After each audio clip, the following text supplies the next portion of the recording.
Presidente, eu quero falar sobre a perda de talentos que o Brasil vem sofrendo. Uma grande emigração nacional de pessoas qualificadas. E isto que o Brasil é sabidamente um país formado por imigrantes, ora se tornando um país de muitos emigrantes.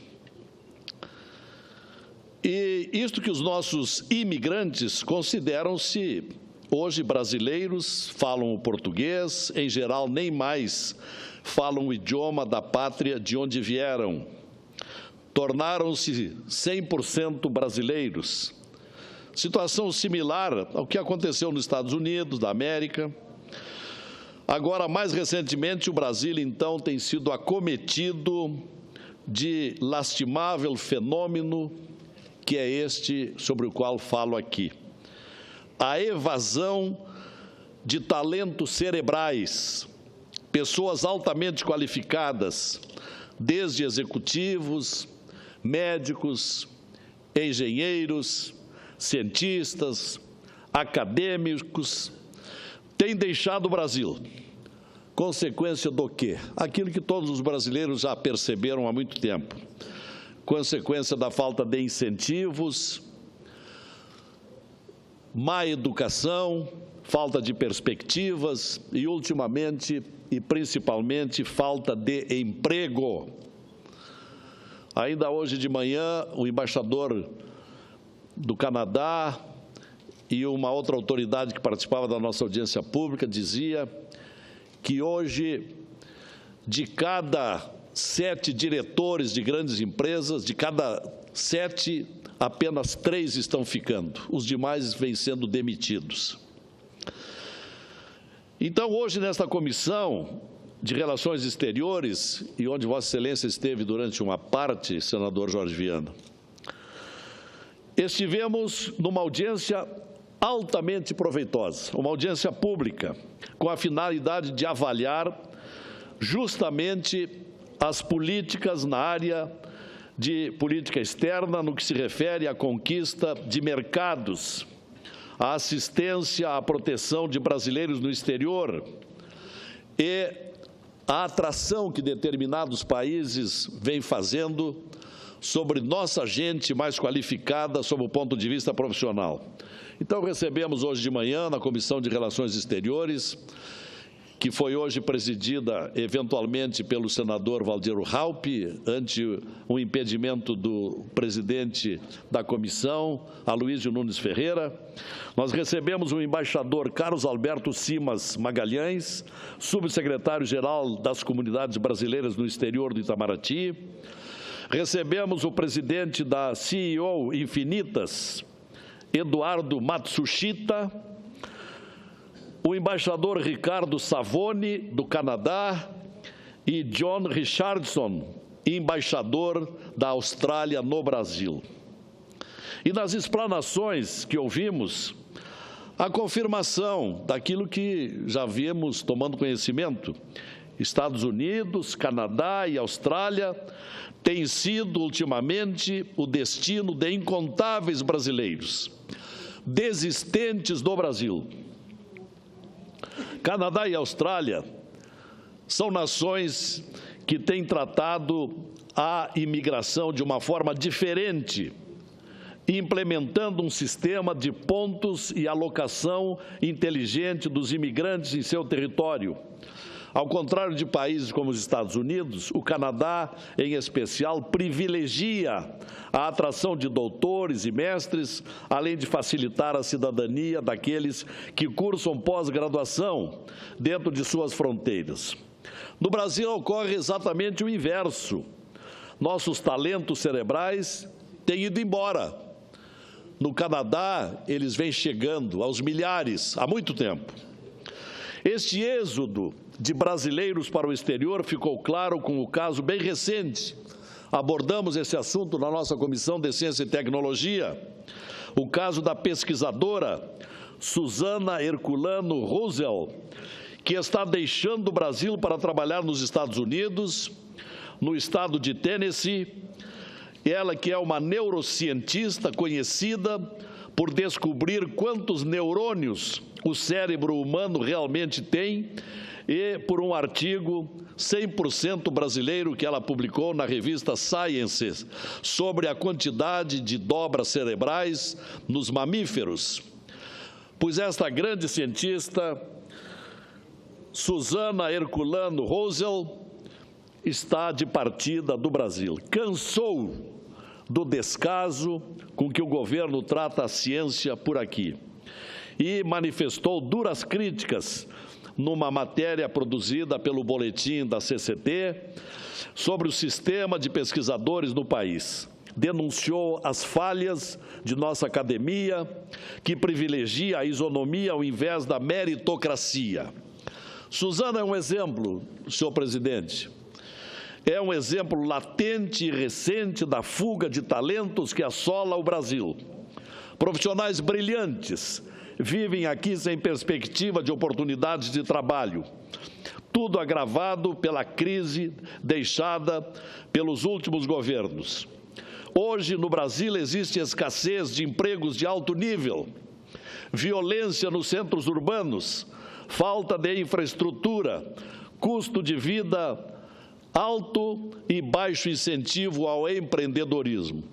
Tudo isso não concede perspectiva de uma vida próspera, garantida e feliz no longo prazo aos brasileiros que têm mais sonhos, mais ideais. Nosso problema não está somente nos brasileiros que decidiram partir, mas em nossa dificuldade de repatriá-los, ou mesmo atrair talentos estrangeiros, longe disso, que viessem se estabelecer com seus negócios e desenvolvessem aqui as suas ideias no Brasil. Hoje, somos informados, por exemplo, que não existe sequer uma empresa brasileira presente em mais de 90 países. Isto é, dos mais de 200 países, e no mínimo 90, o Brasil não tem nada, nenhuma representação empresarial. Faltam multinacionais brasileiras no globo, e isso que somos a 5ª população e o 5º território mundial. Portanto, precisamos criar ambiente favorável ao empreendedorismo, retirando o peso do Estado em inúmeras áreas que se tornaram ineficientes por falta de valor da meritocracia, competição e, por outro lado, em razão do excesso de burocracia. Países como o Canadá e a Austrália desburocratizaram o seu sistema, incentivando a inovação e o risco como forma eficiente de seleção das melhores ideias. Esses países, pelo que vimos hoje na audiência pública, Canadá e Austrália, estimulam a vinda de profissionais qualificados, privilegiam a vinda de doutores, de mestres, de cientistas. E por isso lá estão aos milhares. Canadá e Austrália buscam atrair não somente pesquisadores com acesso facilitado para adquirir cidadania, mas possuem também ambiente favorável aos negócios, atraindo investimentos e esses executivos. Por lá, ainda mais, as empresas na Austrália e no Canadá não precisam adquirir carros blindados para seus executivos, como ocorre na violência de São Paulo, por exemplo. Em Toronto, a grande cidade canadense, ou Melbourne, na Austrália, existe a perspectiva de vida próspera e feliz a longo prazo. Não é por outra razão que 21% dos canadenses, conforme nos revelou hoje de manhã o embaixador canadense Ricardo Savoni, em Toronto, nada menos do que 21% dos habitantes de Toronto não nasceram no Canadá, vieram do exterior.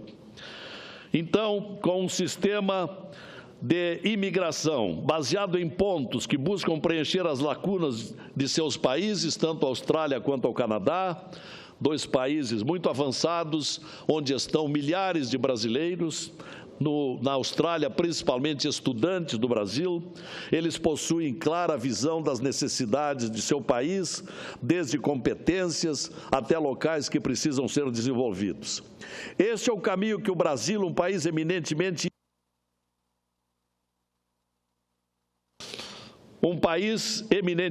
imigratório, que o Brasil precisaria trilhar, mas que não o faz por falta de políticas de incentivo às pesquisas, de atração de talentos, ocorrendo o contrário, a perda sobre a qual nós estamos aqui comentando.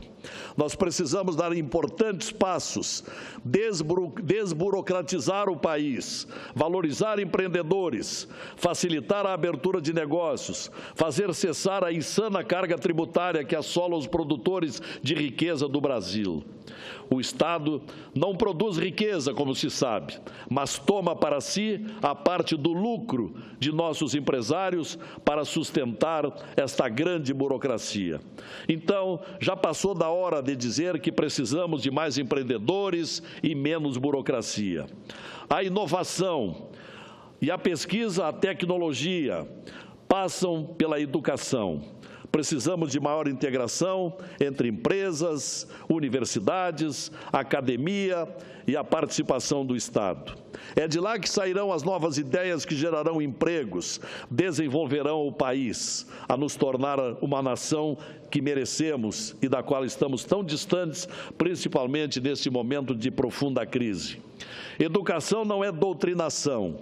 Educação é pensamento crítico, é pesquisa, é liberdade de pensamento, é interação entre os bancos escolares, as universidades e o empreendedorismo. É tempo do Brasil discutir que país deseja ser este caminho que passa necessariamente por avaliar um sistema educacional hoje falido, que privilegia a ideologia e isonomia ao invés da meritocracia e a liberdade. Há muito o que fazer para evitar a evasão de cérebros, repensar nosso modelo educacional, desburocratizar, enxugar a máquina mastodôntica desse Estado. Precisamos de um diálogo entre a academia e o setor privado, deixando ideologias atrasadas no passado. Focar no futuro, assim como fizeram Canadá e Austrália, que além de manter seus talentos, hoje atraem e levam os nossos. Então, esse é o tema que pretendia falar, senhor presidente Jorge Viana, depois da proveitosa audiência pública da manhã de hoje, quando tanto aprendemos com as exposições feitas pelos expositores, pelos embaixadores, que pacientemente estiveram conosco por quase 3 horas, os embaixadores do Canadá e da Austrália. Ficamos com uma ponta de inveja. Que bom se pudéssemos nos aproximar mais rapidamente do que eles fazem. Atrair talentos, e não o que nós estamos fazendo. Nós estamos afugentando os talentos. Uma dura lição revisamos hoje pela manhã. Obrigado, senhor presidente.